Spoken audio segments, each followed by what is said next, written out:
वक्त की कद्र करो इससे पहले कि वक्त तुम्हारी कद्र करना छोड़ दे। इस श्लोक का मतलब है कि इस दुनिया में हर चीज समय के अधीन है।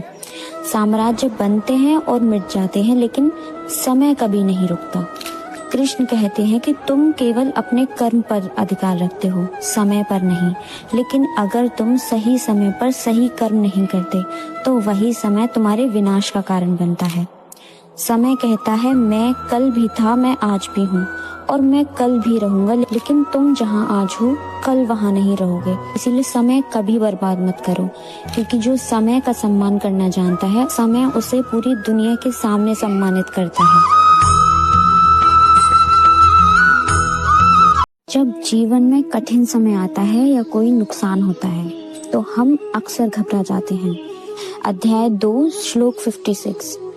इसमें श्री कृष्ण कहते हैं कि एक समझदार व्यक्ति का मन दुखों से कभी भी विचलित नहीं होता, क्योंकि वो जानता है कि सुख और दुख कभी भी हमेशा नहीं रहते। जब भी दुख आए तो कभी भी घबराओ मत, क्योंकि अक्सर दुख में ही इंसान गलत फैसले ले लेता है। अगर आपने ये भरोसा कर लिया कि जिस प्लेन में आप बैठे हैं उसके पायलट भगवान जी हैं और आप सिर्फ उस प्लेन के पैसेंजर, तो आप जीवन में कभी भी दुखी नहीं हो सकते।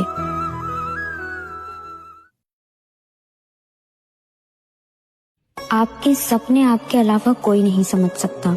हर इंसान एक टैलेंट के साथ पैदा होता है। किसी को डांस अच्छा आता है, किसी को कुकिंग, कोई सिंगिंग अच्छी करता है और किसी की पेंटिंग अच्छी होती है। लेकिन कुछ लोग सिर्फ इसीलिए पीछे हट जाते हैं क्योंकि उन्हें लोग क्या कहेंगे का डर है। चैप्टर 18 श्लोक 60। इसमें श्री कृष्ण अर्जुन से कहते हैं कि अर्जुन, तुम एक क्षत्रिय हो और तुम्हारा स्वभाव ही अन्याय के खिलाफ लड़ना है, तो तुम पीछे मत हटो।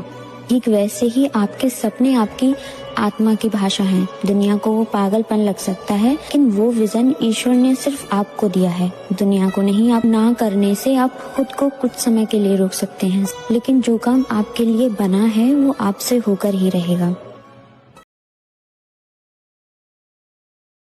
आप लोगों को खुश करने के पीछे मत भागो, आप भगवान को खुश करना सीखो। और श्री कृष्ण श्लोक में कहते हैं कि मुझे तुम्हारी दौलत नहीं चाहिए, मुझे तुम्हारी नीयत चाहिए। अगर तुम्हारे पास कुछ नहीं है, फूल या एक घूंट पानी भी अगर तुम प्रेम से दोगे तो मैं उसे स्वीकार करूंगा।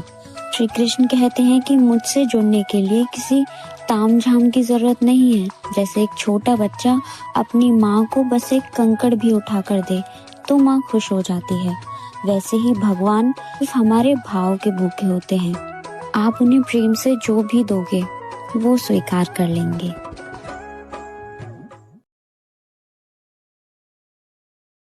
कोशिश करने से कभी मत डरना, क्योंकि हार जैसा कुछ नहीं होता। या तो तुम जीत जाओगे या फिर कुछ सीख जाओगे। भगवान श्री कृष्ण ने कहा है कि फल की चिंता छोड़कर सिर्फ अपने कर्म पर ध्यान दो। जब तुम कठिनाइयों से डरकर पीछे हटते हो तो तुम अपने आने वाले बेहतर कल को खो देते हो। याद रखना, सोने को भी कुंडल बनने के लिए आग में तपना पड़ता है, इसलिए रुकना नहीं है, बस चलते रहना है, क्योंकि परिवर्तन ही संसार का नियम है और मेहनत ही सफलता की कुंजी।